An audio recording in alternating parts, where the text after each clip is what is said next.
د پلار سره خو هغه ځان چې زه خو زمې خو نیکې ما خو د پلار هغه مینه او محبت خو نه شم ورکولی.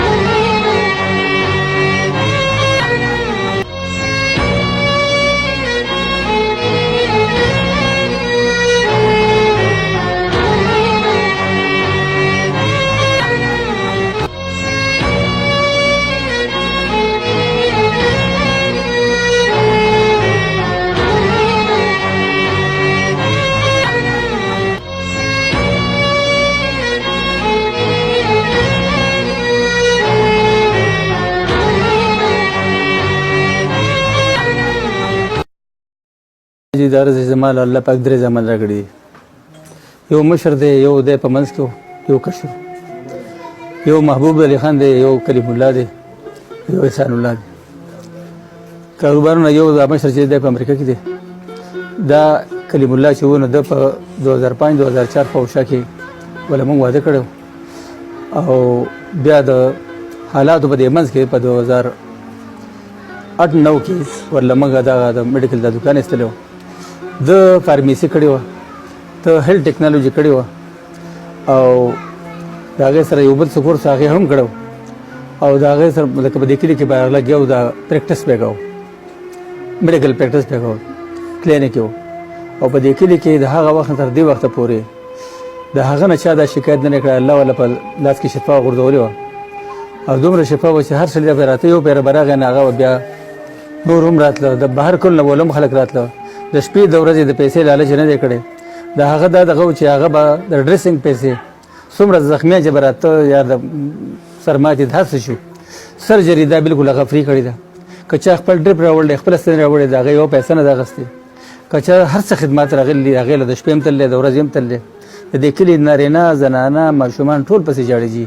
اوس په دې کلي کې زه یم چې د خلکو به مخکې رایې حمل صحیح چې زه په چا پسې وګرځي، ځکه چې کلیم خو به د 10 بجو پورې د شپې 9-10 بجې پورې به هغه لګیا و. بیا چې به راغی د سهار بالکل لیټ پاسې د دغه 8 بجې به بیا دوکان ته خلک به په دروازه کې دلته ناست وو، زنانه به راغلي وو، ماشومان به راغلي وو. نو په دې کلي کې د هغه ژوند داسې وتی دی چې هغه د پیسې لالچ نه کړی. تقریبا پرون د هغه ماته ماشومانو ماته ووایي چې تقریبا هغه ووایي چې زما دلته په دې کلي کې 6 لک روپۍ پورې دي، د چا ته لاس نه نیولی چې ستا پیسې څومره پیسې دې سره دي. خو هغو به ته مطلب یې چې صبح سره د هغه کوي نور بیا راکړي، تختې نه دی کلي سړی، خلکو ته د کلونو کلونو پورې دي، خو چا ته دا احساس نه دی کړی. دا مشران دلته ناست دي په دې کلي کې، تاسو د ما نه علاوه بهر تپوس کولی شئ چې د کلیم الله څنګه ژوند و. هغه یو فرشته صفت انسان و، ښه اخلاق ول الله ورکړي وو، د څه لالچ بې لالچه به هغه لګیا و. زما سره به ما به هم څه خبره وکړه خو هغه به وایي چې نه داجي دا خلک به خفه شي، زموږ د کلي خلک دی او زه به خدمت ته زه به کوم انشاءالله تعالی. نو بس دغه ژوند و. بله ورځ مطلب یې چې دی زموږ سره لکه چې ناست و، ډوډۍ موږ وخوړه او د موږ په کور کې رنګونه ورکول په 2م چت کې.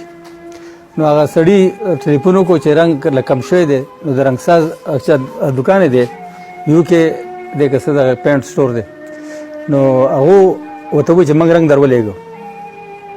نو دې ته ووایي چې د چینچیانو د اډې ته راشه چې هلته کې زموږ هغه رنګ راوړي. نو دی په منډه ما اودس کوو او دی چې کوم دی نه دی ووت هلته چې ووت هلته کې چې ورغلی او په موټرسایکل ولاړ دی، دغه ونې لاندې داسې زه لیدلی چې ښایسته روډ غاړه ده او د هغو د کور دروازه ده.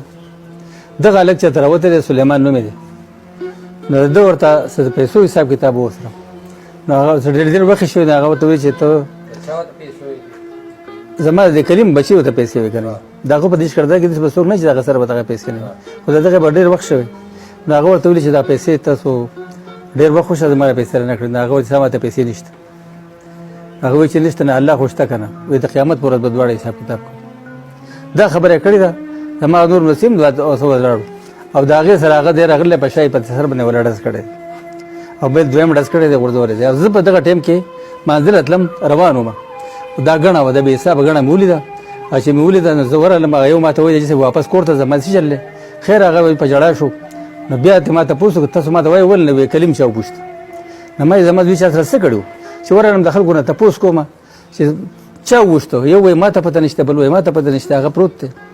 هغه مې دستي اوچت کړ، په ګاډۍ کې مې واغېست او په خپله مې مطلب چې هسپتال ته ورسو. هسپتال ته چې ورسو په تخته باندې چې وغورځو، په تخته باندې مطلب چې هغه چې ما وکته په خپله ما هم دا کسب کړی دی. هغه سترګې په ځای باندې ودرېدې او الله پاک خپل روح قبض کړ. هغه یوه خبره نه ده کړې.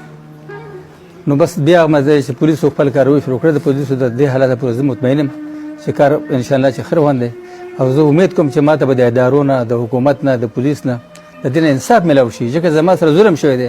زما زوی تر اوسه پورې د چا سره زما په خپله ذاتي په دې کلي کې د چا سره د تاویې ماویې د سر نه څرغلي چې زموږ ریکارډ دی خو وګوري چې موږ د چا سره زیاتیات یا ظلم یا جګړه یا بل څه هېڅ شی نشته جي. نه زما د بچو شته، داسې ژوند یې تېر کړی لکه د پرښتو. او مطلب یې چې زموږ سره ظلم وشو، وچ بچ زما ځوان زوی چې د هغه دا بچي دي تاسو دا وینئ، یو مشر زوی دی.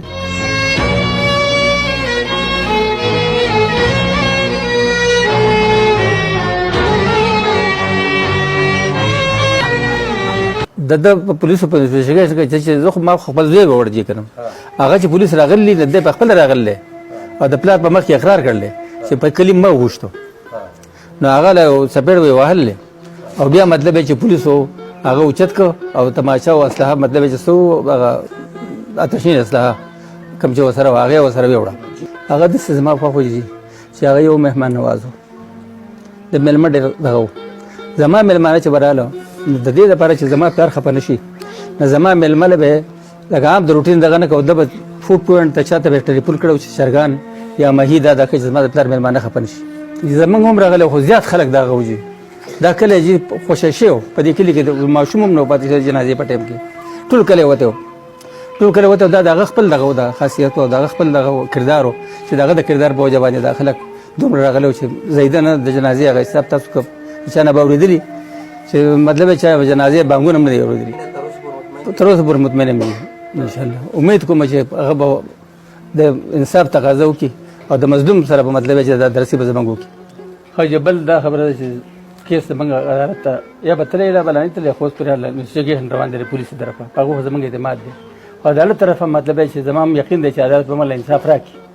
خو که کله ما ته انصاف میلاو نه شو نو زه به بیا ستاسو په ذریعه باندې د میډیا په ذریعه باندې مطلب چې نور د احتجاج په ذریعه باندې زما چې څومره وس کېږي نه زه به خپل اواز اوچتوم چې بالا ادارې چې کوم دي هغو ته زما د فریاد ورسي او ما ته انصاف میلاو شي.